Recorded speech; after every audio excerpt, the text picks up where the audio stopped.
À medida que a influência da religião romana ia crescendo, a mesma foi afetando gradualmente a prática sabática de alguns cristãos celtas nas Ilhas Britânicas. No início do VI século já era comum que os crentes celtas santificassem tanto o sábado como o domingo. Assim ocorreu durante a vida do sucessor espiritual de Patrício, um irlandês chamado Colomba. Ele havia se formado em uma das escolas estabelecidas por Patrício. Nascido em 521 de uma família nobre, ele desistiu do trono da Irlanda e aceitou um chamado mais alto. Colomba estabeleceu sua base missionária na ilha rochosa de Iona. Ele e 12 amigos seus chegaram a esse posto remoto, navegando desde a costa oeste da Escócia em pequenas embarcações redondas feitas de peles de animais. Em Iona, Colomba fundou uma escola de treinamento para missionários, os quais levaram a mensagem cristã à Escócia e toda a Grã-Bretanha. Em relação à doutrina, ele era fiel às raízes cristãs célticas e guardava o sábado, o sétimo dia, como dia de repouso. Enquanto se observava o domingo para honrar a ressurreição de Cristo, Colomba ensinava aos seus discípulos a observarem o sábado como igualmente sagrado. A maneira como ensinava a observar o sábado era que os seus seguidores fossem às margens da ilha Iona, meditassem na criação e nos assuntos de Deus, lessem as Escrituras e se fortalecessem espiritualmente neste santo dia. Colomba e seus irmãos missionários implantaram firmemente a religião cristã na Escócia.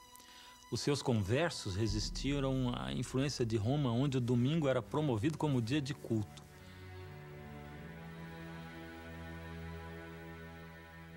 Colomba morreu no ano 597, mas isso não foi o fim da história. O fruto dos seus esforços missionários, o exemplo da sua vida piedosa e a influência dos seus ensinos, tudo isso perdurou por centenas de anos.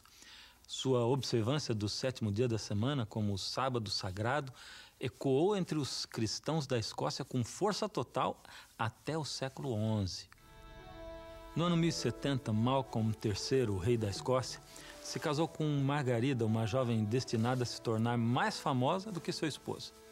Ela deixou sua marca na história, principalmente como reformadora religiosa. Além do que, ela foi canonizada pela Igreja Católica Romana. Sabemos que Margarida foi criada na residência real dos piedosos reis da Hungria e desde os seus 7 ou 8 anos ela morava na residência de Eduardo, o confessor da Inglaterra, o qual também era um católico piedoso. No Palácio Inglês, Margarida viveu sob a influência dos frades beneditinos de Canterbury. Quando as condições políticas tornaram indesejada a presença da sua família, eles se mudaram para a Escócia, onde ela cativou os olhos do rei. A própria Margarida, assim parece, quis ser freira. Um relato diz quão relutante se achava para se casar com Malcolm, rei dos escoceses, porque queria se dedicar a ser noiva de Cristo, como ela mesma dizia. O biógrafo de Margarida nos afirma que, desde muito jovem, ela era muito devota à igreja e que desejava se tornar uma beata. Porém, quando ela se mudou para a Escócia, conheceu a Malcolm e este lhe pediu a mão em casamento. Embora ela não quisesse aceitar, segundo seu biógrafo, só consentiu a pedido de sua família e porque ela cria que Deus lhe estava dando uma oportunidade para efetuar sua obra no reino da Escócia. Margarida achou a corte escocesa um tanto tosca e não refinada. Então decidiu transformar tudo isso. Ela ficou horrorizada de ver como eles praticavam a religião na Escócia.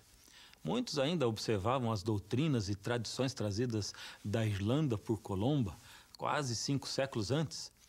Uma prática religiosa do povo, em particular, contrariou a nova rainha. Desde que ela chegara à Escócia, estava descontente com a maneira como se observavam o domingo. Ela notou que o povo comum realizava seus afazeres servis no domingo. Podiam ter ido à igreja primeiro, mas depois se ocupavam em tarefas cotidianas ordinárias. Isso é o que ela tentou impedir. A rainha insistiu na observância única e estrita do dia do Senhor, domingo. O povo e o clero se submeteram, mas sem deixar completamente a reverência pelo sábado. A sobrevivência do sábado na Escócia e em outras partes é surpreendente quando se considera as poderosas tentativas de suprimi-lo. A história dos primeiros séculos do cristianismo revela um movimento definidamente antissabático e pró-dominical. Os documentos eclesiásticos identificam inequivocamente o estabelecimento religioso em Roma como centro neural. O esforço romano por substituir o sábado do sétimo dia pelo domingo teve grande impulso em 321 da nossa era. Foi nesse ano quando Constantino mandou observar o domingo autorizado pelo Estado. Estranhamente, apesar de se dizer cristão, tinha muito pouco de cristianismo na sua lei dominical. Pior ainda, se parecia muito com uma lei pagã de adoração ao sol. No venerável dia do sol, que os magistrados e o povo que moram nas cidades descansem e que as oficinas estejam fechadas. Com o imperador complacente no trono, os líderes da Igreja Romana ganharam autoridade e influência. Nos seus concílios, eles deram passos intrépidos para impor a observância do domingo e para insistir que o sábado do repouso bíblico fosse profanado. Algumas das ações deles tinham um gosto definitivamente antijudaico. Os cristãos não devem judaizar descansando no sábado, mas sim trabalhar nesse dia. E se puderem, devem honrar o dia do Senhor, domingo, descansando como cristãos. Se alguém for achado judaizando, seja anátema de Cristo. Essas declarações formais contra os judaizantes se referiam àqueles que se recusavam a trabalhar no sábado, assim como os judeus.